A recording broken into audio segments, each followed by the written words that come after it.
Hello বন্ধুরা, কেমন আছো? আশা করি সবাই ভালো। চলেন মন কাপিল কিচেনে সবাই স্বাগত। তো দেখতে পাচ্ছ আজকে কিন্তু আমি কমলি শাক ভালো করে কুচিয়ে নিছি।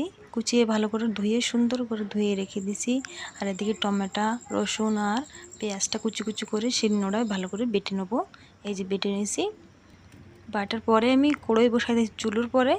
আর এদিকে তেল দিয়ে দিছি। তেল গরম হলেই সামান্য ওই মশলা দিয়ে দিছি। আর মশলা দিয়ে কমলি শাক ভাজলে কিন্তু বন্ধুরা খুবই টেস্ট লাগে। আর এদিকে লবণ দিয়ে আর ঝাল হলদি একসাথে দিয়ে ভালো করে মিক্স করে যেরকম মাংসের কষাই ওরকম মশলাটা ভালো করে কষাইয়ে সুন্দর করে এই কমলি শাক দিয়ে দিচ্ছি। দিয়ে পরে দেখতে পাচ্ছি সুন্দর করে নাড়াই চড়াইয়ে হালকা সা একটু জল দিয়ে সেদ্ধ করার জন্য আমি ঢাকা দিয়ে রেখে দিচ্ছি।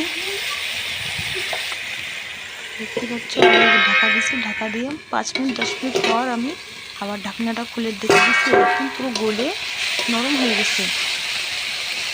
এই দেখো বন্ধুরা, এই কমলি শাক কিন্তু এইভাবে মশলা দিয়ে ভাজলে কিন্তু খুবই স্বাদ লাগে। আমাদের ভীষণ স্বাদ লাগে। আর গরম গরম ভাত দিয়ে রুটি দিয়ে কিন্তু হেভি টেস্ট লাগে। তোমরা কিন্তু পুরি দিয়েও খেতে পারো। তাই ভাজাটা কিন্তু হয়ে গেছে। এবার আমি প্লেটে নামাই নিচ্ছি। দেখতে পাচ্ছ,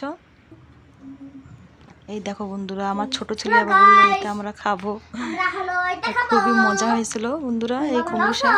বাই বাই, টাটা।